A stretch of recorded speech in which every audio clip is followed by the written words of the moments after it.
une fois n'est pas coutume, je vais commencer ce que je n'ai jamais fait par répondre à quelques-uns de mes collègues. Je le dis parce que dans cet hémicycle, nous avons toujours eu des débats civilisés, des débats de très haute facture. Mais à ceux-là qui ont pensé qu'en s'attaquant à des collègues députés comme eux, ils ont fait œuvre utile, ils se trompent. Surtout que, quand on est chrétienne, qu'on est en carême, qu'on a décidé de citer la Bible, qu'on la cite correctement. La Bible dit, et exactement elle dit, que ce sont les derniers qui seront les premiers, et pas que les premiers seront les derniers.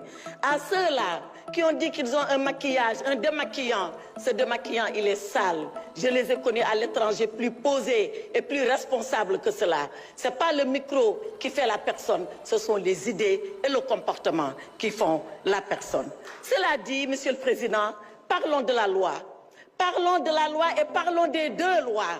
De la loi du 13 mars 2024. Celle-là que nous avons voulu porter au nom du peuple ici, par des députés comme vous, qui l'ont votée pour ramener le calme et la cohésion nationale ici au Sénégal. Parlons de cette loi du 13 mars 2024 qui a dit si nous sommes des Sénégalais et si nous sommes des humains, comme Nelson Mandela avait dit alors à ces géolais de l'Afrique du Sud, à ceux-là qui avaient prôné l'apartheid, pardonnons parce que nous voulons retrouver l'humanité en nous. Et parlons de cette fameuse loi, parlons de cette fameuse proposition de loi, cette loi qui fissure la société sénégalaise, cette loi de règlement de compte. Alors, Monsieur le Président, je dis une chose, mes honorables collègues, à ceux qui veulent voter la loi, votez-la.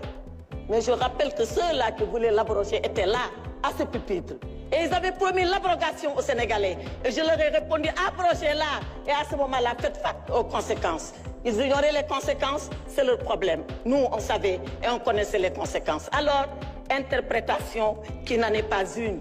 Interprétation qui est une modification. D'accord.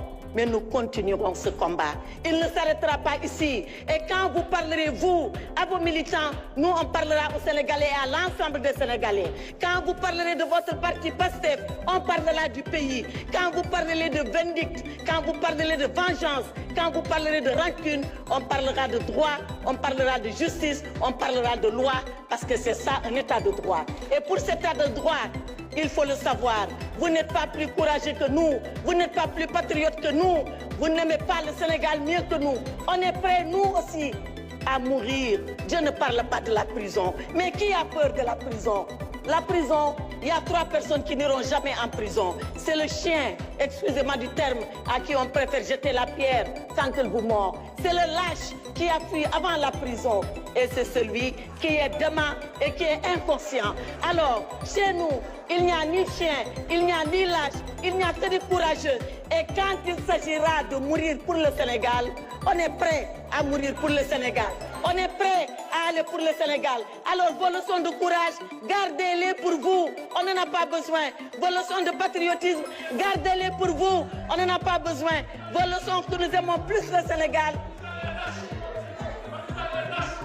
Babacar, s'il vous plaît. Babacar Ndiaye, vous n'avez pas droit à la parole. La lâcheté, c'est quand on a le privilège de parler de quelqu'un qui n'est pas là et qu'on se met à dire des choses qu'on n'oserait pas dire devant lui. Babacar, voilà si vous insistez, je vous Alors, je prends le peuple sénégalais à témoin. Arrêtez.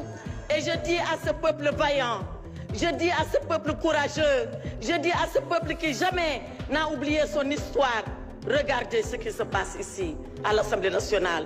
Et demain, l'histoire le notera. Demain, surtout, la vérité éclatera. Faites ce que vous avez à faire. On continuera de faire, nous, ce que nous avons à faire.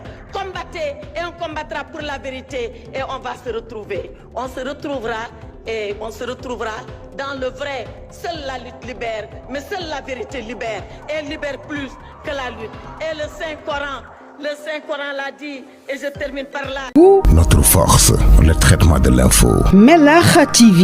L'info à temps réel.